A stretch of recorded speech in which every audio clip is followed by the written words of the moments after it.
Greetings everybody, welcome to Life Talk. Thank you very much for tuning in today. And our topic for today is rebuilding trust. How do you rebuild trust? Should you find yourself in a position that you've broken trust, either with your friend, with your intimate partner, business partner, whatever the case may be. But I think it's very important for us to understand this before we go any further, that trust is the foundation to any form of relationship or friendship. Trust is the key component to our social life. There is no kind of relationship or friendship that can be sustainable without the aspect of trust. As long as there's no trust, that relationship or friendship is not sustainable. Now, this is not to say that trust is the only thing that makes a relationship sustainable. No, I'm not saying that. But I can guarantee you that if trust is missing, that friendship or relationship is not sustainable. And I think we have to understand this as well, that trust is something that takes a very long time to build, yet it only takes seconds to break it. And rebuilding trust takes longer than building trust in the first place. So you can imagine. So you have to be very patient through the process, with the understanding that rebuilding trust takes a very long time. Now, the first thing that you have to do, should you find yourself in a position of having messed up, the first thing that you want to do is acknowledge to yourself that you have messed up and accept the fact that you have messed up. Yes, it's very important for you to accept the fact that you've messed up, because many people are in denial of that fact. Understand that you've messed up. Now, that being said, when you mess somebody's trust, it means you have a problem. This is a piece that many people miss when they talk about rebuilding trust. But I think you also need help. The fact that you've broken somebody's trust, you have to realize that I have messed up, and you have to ask yourself some certain questions. How did I break somebody's trust? How did I mess up? Why did I mess up? And when did I mess up? Now, these are very important. And you see how important they are in the following steps. But I think this helps you to avoid doing the same thing next time.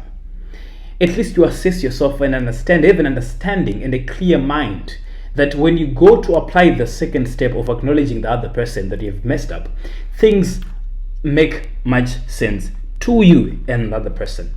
Now, the second step is acknowledging the other person that you have messed up.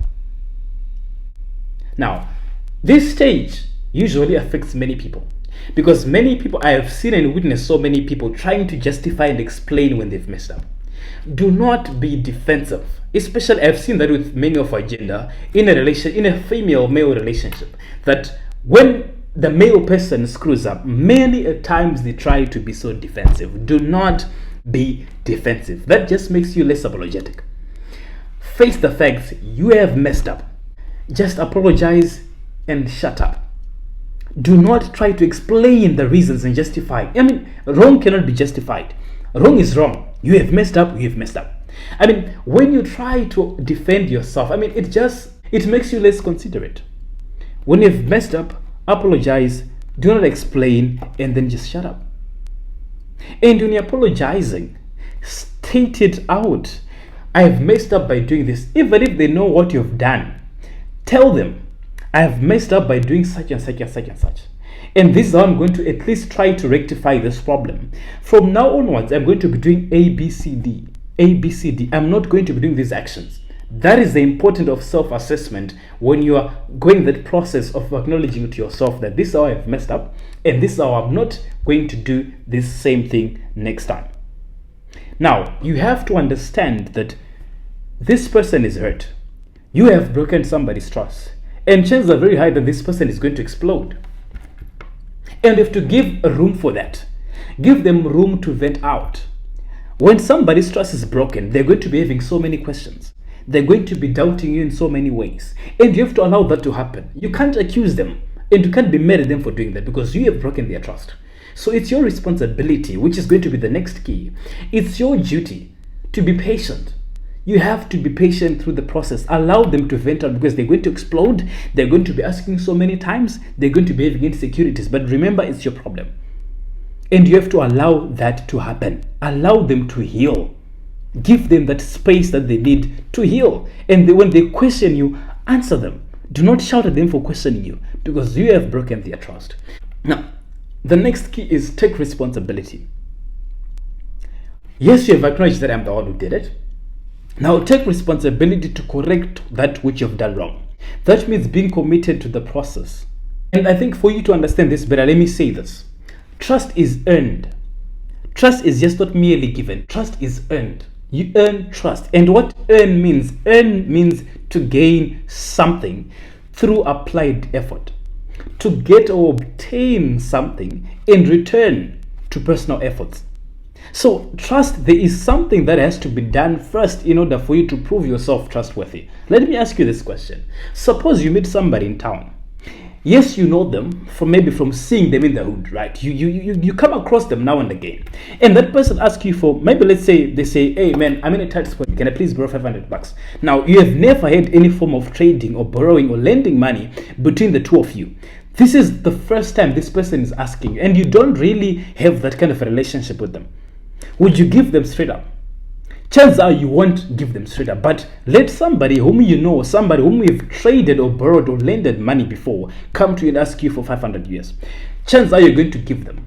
And why is that so? It is because of the previous records that they've proven themselves to be trustworthy. So trust accumulates. Trust is earned over time, and trust increases. When you gain something, it means there's an addition, there's an increase. So it's very much possible that with different friends, you've got different levels of trust, right? So trust is earned, it's just not given. Trust is earned when you prove yourself to be authentic, when you prove yourself to be trustworthy, when you prove that you're a person who says your word, who lives up to your word. So there are certain actions that you have to do in order for you to gain trust. So in a saying take responsibility, it means that be committed to the process of gaining that trust back. Do what you have to do in order for you to gain that trust back. It's earned, it's just not given. I have seen some people just asking for trust. Can you just trust me for once? Hell no, you have screwed it up. And it's going to be a process for me to trust you once again, right? Because remember, apologizing is not enough.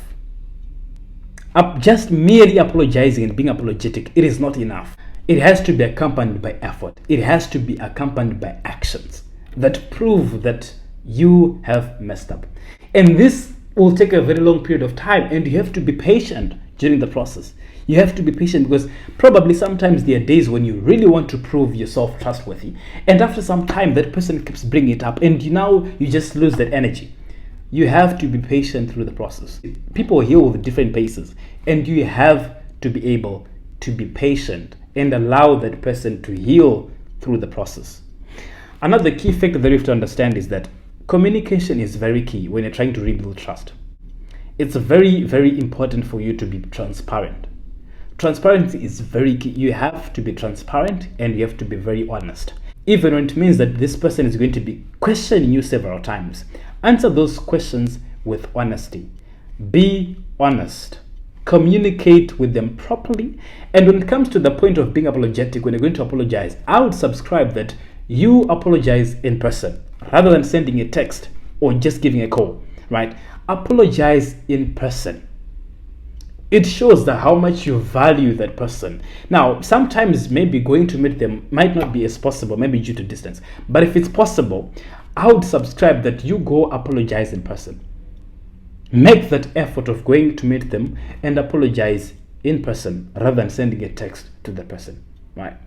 But still, do not push this person to quickly trust you. Like I said, I've seen many people say, hey, I've done that something wrong a couple of months ago and whatnot, right? You have messed up, my brother. You have messed up, my sister.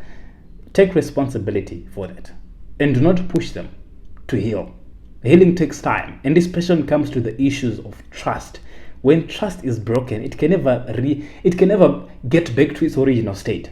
It can get very close to, but being as exact as it was before, that is kind of very difficult. All right. So you have to understand that once trust is broken, it's going to take a lot of work, and you have to be very patient, be committed to the process, and allow this person to heal. Do not rush them. Be patient and live up to your word. When you say that you're going to do something, make sure that you live up to that word. Do what you say. Do not meander upon your word. Now, some actions that are needed for you to rectify the problem of broken trust, they're going to be very tough. But when you're committed to something, When you really want to gain that trust back with that person, it means you have to be committed to the process. And you have to make sure that you have to do whatever that is within your power to show yourself trustworthy once again. You can't just expect them to trust you just like that. Be patient with the process. Be committed to the process. Do not push them to trust you. All right?